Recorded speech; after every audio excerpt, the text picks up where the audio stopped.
इधर हिसार विधानसभा सीट से निर्दलीय प्रत्याशी सावित्री जिंदल ने मतदान के बाद क्या कहा, आइए आपको ये भी सुनाते हैं। मुझे तो कहीं मुकाबला लग नहीं रहा है। अच्छा, प्रभु जी की कृपा लग रही है कि सारे हिसार परिवार जो है एक साथ होके अपना चुनाव लड़ रहे हैं ये लोग, तो अच्छा चल रहा है सारा। लोग कह रहे हैं कि एक तरफ निर्दलीय प्रत्याशी हैं जो कि कड़ी टक्कर दे रही हैं, जो पार्टी सिंबल से चुनाव लड़ रहे हैं उनको भी। आपको ये लगता है या आपके कॉन्फिडेंस के लिए लोग बोल रहे हैं? अब ये तो देखिए वोट डाल रहे हैं सबको ही, 8 तारीख को जब रिजल्ट आएगा तब आपको पता चलेगा। 8 तारीख को क्या मार्जिन एक्सपेक्ट कर रही हैं सावित्री जिंदल बतौर प्रत्याशी? देखिए अब हमारी जीत सुनिश्चित है, क्योंकि मेरे हिसार परिवार के लोग सारे ही बहुत उत्साह से लगे हुए हैं और पहले भी इन्होंने पूरा काम भी बहुत उत्साह से किया, अभी भी अपने जोश से और पूरे उससे लगे हुए हैं, तो भगवान सब अच्छा ही करेंगे। अब एक सवाल आपसे, ओवरऑल जो हरियाणा का चुनाव रहा उस पर मैं करना चाहूँगा।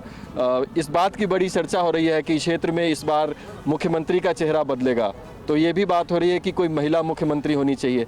आपके इस पर क्या विचार है? देखिए इसके अंदर तो अभी मैं कुछ नहीं कह सकती, क्योंकि जो पार्टियाँ जो चुनाव लड़ती हैं पार्टी का फिर अपना फैसला होता है।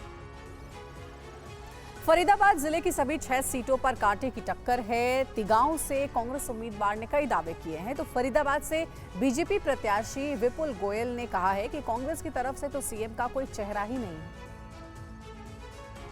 पूरी तरीके से सुनिश्चित मानते हैं, क्योंकि भारतीय जनता पार्टी के लोगों ने पिछले 10 साल में कोई काम नहीं किए। 5 साल में भाजपा के विधायक भी रहे लेकिन कोई काम नहीं हो पाया। टूटी सड़कें रही, सीवरों की दिक्कत रही, बेरोजगारी रही, महंगाई की मार रही। इसको देखते हुए आज लोगों ने बदलाव का मन बना चुके हैं। हरियाणा में कांग्रेस की सरकार बनने जा रही है और भारी बहुमत के साथ हम लोग सरकार बनाने। अगर काम किए होते तो अपना मुख्यमंत्री बदलने की नौबत क्यों आ जाती, मैं पूछना चाहता हूँ। आज नौबत ये आ चुकी है कि भारतीय जनता पार्टी के लोगों ने खट्टर साहब के फोटो तक पोस्टर हटाने का काम किया है। मैंने कहा ना, 1 महीने से जो लोगों का उत्साह और प्यार था वो आज भी यहाँ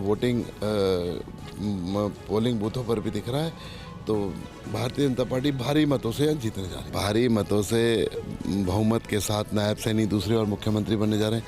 उनका तो अभी नेता प्रतिपक्ष के लिए भी नेता, विधायक दल नेता ही डिसाइड नहीं है उनका कोई नेता है ना कोई उनकी कोई नीति है जिस पर चलकर वो हरियाणा का समग्र विकास करेंगे। हरियाणा लोकहित पार्टी के मुखिया गोपाल कांडा का बड़ा बयान। इस बार हरियाणा की सरकार सिरसा से बनेगी। गोपाल कांडा ने कहा सिरसा से उम्मीदवार हैं गोपाल कांडा। कहा हरियाणा में किसी पार्टी को बहुमत नहीं मिलेगा, कांग्रेस को करीब 38 सीटें मिलेंगी।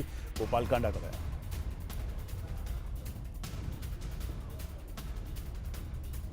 से लोकहित पार्टी के उम्मीदवार गोपाल कांडा इस वक्त हमारे साथ है। गोपाल जी, सिरसा इस बार हरियाणा चुनाव का हॉट सीट बना हुआ है, क्या माहौल है सिरसा का? क्या कुछ चुनौती है गोपाल कांडा के सामने? माहौल है, एक तरफा माहौल है। सिरसा धर्म नगरी है, यहाँ के लोग चाहते हैं कि यहाँ शांति, भाईचारा, सनातन धर्म की जय होती रहे। एक तरफा माहौल है और एक तरफा माहौल आप देख रहे हैं हर बूथ पे, हर जगह कितने उतावले हैं लोग वोट डालने के लिए।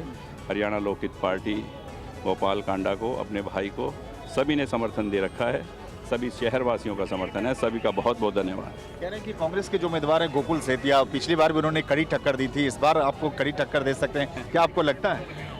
भाई साहब, कोई आसपास भी नहीं है कहीं, सच्चा। क्या माहौल है इस बार हरियाणा में, क्या लग रहा है आपको जिस तरह से चुनाव की? बहुत पहले चंडीगढ़ बोला था कि हरियाणा में सरकार हम बनाएंगे, सिरसा से सरकार बनेगी, इस बात में कोई दो राय नहीं है।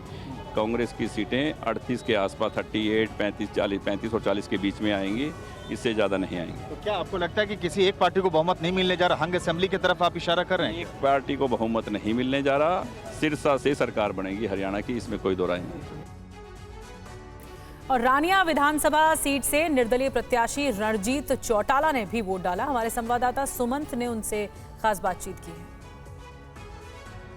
सिरसा के रानिया से एक बार फिर चुनावी मैदान में रणजीत चौटाला किस्मत आजमा रहे हैं। सर, सबसे पहले तो रानिया सीट पे ही दादा पोते का जो मुकाबला है, इसे इस बार क्या देख रहे हैं, कैसे देख रहे हैं? देखिए, अभी 3 महीने पहले एक लोकसभा का चुनाव हुआ था जिसमें इन्हीं की दादा पोता आपस में पुत्रवधू सामने लड़ रही थी। मुझे लोकसभा में 5,09,000 वोट आए, इनको 22,000 वोट आए, तो कहीं कोई मुकाबला है नहीं, मैं जीत रहा हूँ। क्या देख रहे हैं सर, इस बार कहा जा रहा है कि हरियाणा में जो चुनावी माहौल है बड़ा दिलचस्प हो गया है, कैसे देखते हैं अब इस बार के चुनावी माहौल को? मैं एक हंग असेंबली मान रहा हूँ जिसमें इंडिपेंडेंट अदर्स की बहुत बड़ी भूमिका होगी और कांग्रेस सिंगल लार्जेस्ट पार्टी है। ये कांग्रेस को वोट नहीं देगा, भूपेंद्र सिंह हुड्डा को वोट मिल रहे हैं। लेकिन शैलजा लगातार दावा करें, अभी भी एक इंटरव्यू में उन्होंने कहा कि भाई सीएम कौन होगा ये आला कमान तय करेंगे। तो ये जो कौन सर सीएम पद को लेके जो दावेदारी है, अपनी बात कहने का, उन्हें अपनी बात कहने का अधिकार है। वो कांग्रेस के सीनियर मेंबर है, कुछ भी कहे। और मैं ये समझता हूँ कि मेजोरिटी जो एमएलए हैं कांग्रेस में जो आएंगे वो हुड्डा साहब के साथ हैं।